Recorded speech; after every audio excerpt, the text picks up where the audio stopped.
Bonjour, c'est Mathias Pengili. Bienvenue dans l'Armoire de la Loupe. Cette semaine, vous allez tout comprendre sur... Le Hamas. Le Hamas ne s'est pas replié. Le Hamas.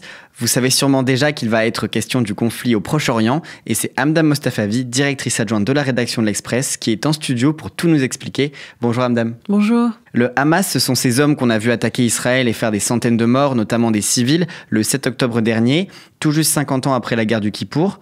Ces hommes, Hamdam, ils venaient donc de la bande de Gaza. Oui, déjà, il faut visualiser la région. Israël et la Palestine, c'est situé entre l'Égypte au sud et le Liban au nord, avec Jérusalem comme capitale d'Israël au centre.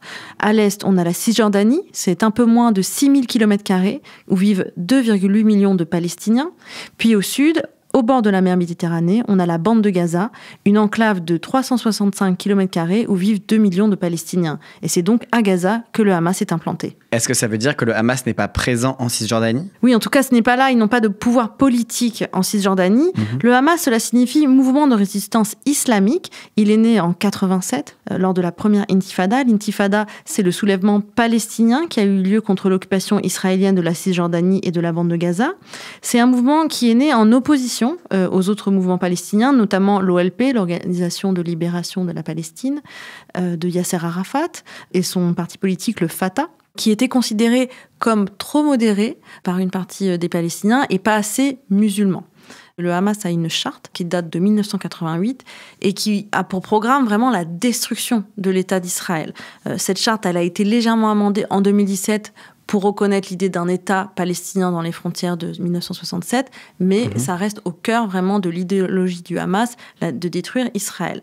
Ce qu'il faut comprendre, c'est que donc la scission entre l'autorité palestinienne située à Ramallah, en Cisjordanie, et le Hamas s'est vraiment faite en 2007. Et que se passe-t-il à ce moment-là ? À ce moment-là, il se passe des élections très importantes, puisque c'est des élections où le Hamas l'emporte dans les urnes, dans la région de la bande de Gaza. Ça, c'était très inattendu pour le Fatah. En représailles à cette victoire du Hamas, Israël organise un blocus de Gaza depuis 2007, un blocus qui est toujours en cours et qui est plus ou moins important selon la tension politique et la tension évidemment militaire.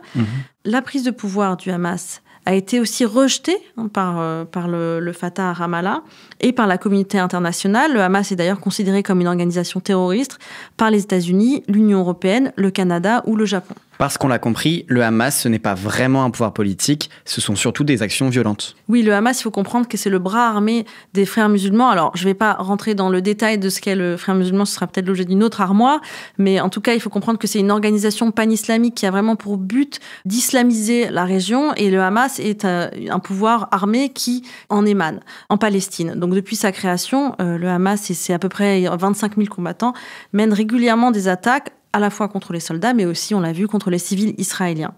Alors, ils ont des soutiens dans la région, notamment le Qatar, qui soutient depuis plusieurs années le Hamas, l'Iran, le Hezbollah libanais. Pour l'Iran, c'est vrai que c'était plutôt inattendu, car eux, ce sont des musulmans chiites, alors que le Hamas est un mouvement sunnite. Mais comme Israël est l'ennemi de la République islamique depuis 43 ans, c'est un peu, on soutient l'ennemi de mon ennemi. Donc ce soutien de la part de ces différents acteurs, le Qatar, l'Iran, le Hezbollah, il se caractérise de différentes manières. C'est un soutien financier, un soutien par les armes, un soutien logistique, un soutien aussi technologique. On ne sait pas exactement, par exemple, quel a été le rôle des Iraniens dans l'attaque du 7 octobre, mais ce qu'on sait, c'est que le bond technologique qu'ont fait les combattants du Hamas, ils n'ont pu le faire qu'avec l'aide d'un État étranger, et potentiellement, ça ne peut être que l'Iran. Avant cette dernière attaque, Hamdam, quelle était la situation entre Israël et le Hamas ? Alors, il y a eu évidemment plusieurs attaques, plusieurs incidents. On peut retenir deux attaques majeures. En 2014, une attaque sur Israël du Hamas avec le Djihad islamique et une autre organisation palestinienne armée, avec la riposte qui a suivi d'Israël à l'été 2014 dans la bande de Gaza. On a aussi eu des attaques en 2021. Ce qui était assez nouveau, c'est que le Hamas s'attaquait directement à Jérusalem. Depuis 2 ans, c'était relativement calme.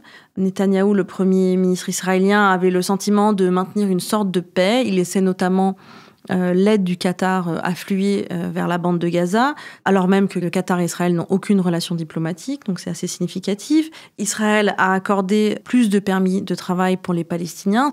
Le pari, c'était de desserrer l'étau économique pour garder le calme. Mais évidemment, on a vu que ça n'a pas suffi pour le Hamas. Le porte-parole du Hamas a justifié cette offensive par les énormes difficultés auxquelles les Palestiniens sont confrontés depuis des décennies, et notamment depuis le blocus de 2007 de la bande de Gaza, et dont les responsables sont, selon eux, évidemment, Israël. Qu'est-ce que l'attaque récente peut changer pour le Hamas et la bande de Gaza ? Alors Netanyahou l'a dit, on s'oriente vers une guerre longue et vers une réponse massive. On peut s'attendre à ce que l'État d'Israël se lance dans une guerre qui peut durer tant que le Hamas n'est pas, entre guillemets, éradiqué. Alors il y a beaucoup d'interlocuteurs qui m'ont dit que en effet, si le Hamas est détrôné, on pourra peut-être imaginer une solution politique après cela, avec un nouvel interlocuteur, peut-être avec justement tous ces pays avec lesquels Israël a entamé une détente ces dernières années, depuis 2020. On peut imaginer que les Émirats arabes unis, l'Égypte et d'autres pays arabes, pourquoi pas l'Arabie saoudite, permettent de trouver une médiation et des nouveaux interlocuteurs du côté palestinien pour discuter avec Israël. Mais en tout cas, tant que le Hamas est au pouvoir avec le soutien actif de l'Iran, cela paraît impossible. Merci Hamdam pour ces explications géographiques, historiques et géopolitiques. À bientôt Mathias. Voilà, je peux refermer l'armoire. Maintenant, vous êtes capable d'expliquer ce qu'est le Hamas. Et si vous voulez en savoir plus, on vous a préparé une liste d'épisodes de La Loupe et d'articles de l'Express qui traitent du sujet. Les liens sont à retrouver dans le descriptif de ce podcast. Bon week-end, profitez-en pour rattraper les épisodes que vous auriez manqués. Je vous dis à lundi pour passer un nouveau sujet à La Loupe.